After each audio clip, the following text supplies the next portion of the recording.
جان کی بازی لگا کر دوسروں کی جان بچانے والا پاکستانی کوہ پیما ریسکیو آپریشن میں جاں بحق۔ براڈ بیگ کی مہم جوئی کے دوران سر پر پتھر لگنے سے زخمی ہونے والے پاکستانی کوہ پیما مراد ستپارہ زخموں کی تاب نہ لاتے ہوئے دم توڑ گئے۔ براڈ بیگ ریسکیو ٹیم نے مراد ستپارہ کے جاں بحق ہونے کی تصدیق کر دی۔ مراد ستپارہ کی لاش جاپانی کیمپ میں پہنچا دی گئی ہے۔ خیال رہے کہ مراد ستپارہ ہفتے کے روز سر پر پتھر لگنے سے شدید زخمی ہوئے تھے۔ مراد ستپارہ کی لاش آج بیس کیمپ پہنچا دی جائے گی۔ مراد ستپارہ نے گزشتہ ہفتے K2 کی بلندی سے کوہ پیما کی لاش کو اتارا تھا۔ وہ K2 کی صفائی مہم کی قیادت کر رہے تھے۔ محمد مراد ستپارہ K2 سمیت 4 پہاڑ سر کر چکے ہیں۔ حافظ نعیم سمجھتے ہیں تمام مسائل کا حل دھرنا ہے تو دھرنا دے دیں۔ Uzma Bukhari chairman social protection authority Hina Pervaiz but کے ساتھ مشترکہ پریس کانفرنس کرتے ہوئے عظمیٰ بخاری نے کہا کہ جماعت اسلامی کو تو اتنے ووٹ نہیں ملے جتنے دھرنے دیے ہیں۔ دھرنا امیر کراچی سے دھرنا دے کر جماعت اسلامی کے امیر بن گئے۔ حافظ نعیم الرحمان سمجھتے ہیں کہ سارے مسائل کا حل دھرنا ہے تو دھرنا دے دیں۔ قبل ازیں پریس کانفرنس میں انہوں نے کہا کہ ثانیہ زہرا قتل کیس میں ایک بچی کے قتل کو خودکشی کا رنگ دیا گیا۔ سسرال نے کہا کہ گلے میں خود پھندا لیا۔ اب وہ زمانہ نہیں رہا کہ قتل کو خودکشی کا رنگ دے دیں تو پتہ نہیں چلے گا۔ کیس میں خودکشی کے ثبوت نہیں ملے، نہ گردن میں سوجن نہ لمبی گردن ہوئی۔ پولیگرافک ٹیسٹ کیا گیا۔ پھندا میں استعمال دوپٹے میں ساس اور شوہر کے DNA ملے ہیں۔ انہوں نے بتایا کہ ثانیہ زہرا کا قتل پہلے ہی کر دیا گیا تھا، جسے بعد میں پھندے سے خودکشی قرار دینے کی کوشش کی گئی۔ ثانیہ زہرا کیس میں لوگ کچھ طاقتور ہیں لیکن اب وہ زیادہ دیر تک بچ نہیں پائیں گے۔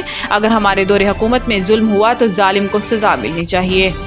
لاہور ہائی کورٹ کا فیصلہ کل عدم قرار۔ نون لیگ کے 3 اراکین قومی اسمبلی کی رکنیت بحال۔ چیف جسٹس پاکستان قاضی فائز عیسیٰ کی سربراہی میں سپریم کورٹ کے 3 رکنی بینچ نے قومی اسمبلی کے حلقوں NA 154، NA 81 اور NA 79 کے مختلف پولنگ اسٹیشنز میں دوبارہ گنتی کی درخواستوں پر سماعت کی۔ سپریم کورٹ نے ووٹوں کی دوبارہ گنتی سے متعلق الیکشن کمیشن کا فیصلہ بحال کرتے ہوئے نون لیگی رہنماؤں کی اپیلیں منظور کر لیں اور لاہور ہائی کورٹ کا اس حوالے سے فیصلہ کل عدم قرار دے دیا۔ عدالت نے لاہور ہائی کورٹ کا NA 79، 81 اور 154 پر آزاد امیدواروں کی کامیابی کا فیصلہ کل عدم قرار دیتے ہوئے الیکشن کمیشن نے ووٹوں کی دوبارہ گنتی میں نون لیگی امیدواروں کی کامیابی کا الیکشن کمیشن کا فیصلہ برقرار رکھا۔ سپریم کورٹ نے 2-1 کی اکثریت سے الیکشن کمیشن کا فیصلہ بحال کر دیا۔ جسٹس عقیل عباسی نے اختلافی فیصلہ دیا، جبکہ اکثریتی فیصلے میں کہا گیا ہے کہ الیکشن کمیشن ایک آئینی ادارہ ہے، اس کے فیصلے کا احترام ہونا چاہیے۔ قوم کا پیار دیکھ کر خوشی کے مارے نیند ہی نہیں آ رہی۔ ارشد ندیم پیرس اولمپکس کے گولڈ میڈلسٹ ارشد ندیم کا کہنا تھا کہ ٹوکیو اولمپکس کے بعد پیرس اولمپکس کے لیے بہت محنت کی تھی۔ 2016 میں پہلا انٹرنیشنل ایونٹ کھیلا، 8 اگست کو محنت کا پھل ملا۔ ارشد ندیم کا کہنا تھا کہ میرے کوچ سلمان بٹ نے بہت ساتھ دیا، انہوں نے مجھے ہمت نہیں ہارنے دی۔ فیلڈنگ بڑی اچھی تھی، ٹریننگ کی بہت کی تھی اور پیچھے پوری قوم کی دعائیں اتنی زیادہ تھی کہ مجھے پوری امید تھی کہ اس بار گولڈ میڈل جیتوں گا۔ ان کا کہنا تھا کہ 2022 میں نے کامن ویلتھ مقابلوں میں 90 میٹر کا ریکارڈ توڑا تھا۔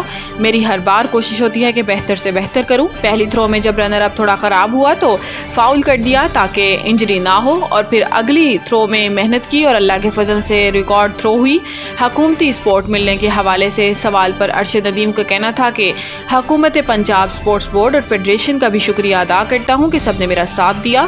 میرے کیریئر میں وابڈا کا بھی بڑا کردار ہے کہ انہوں نے بہت سپورٹ کی اور مجھے نوکری فراہم کی۔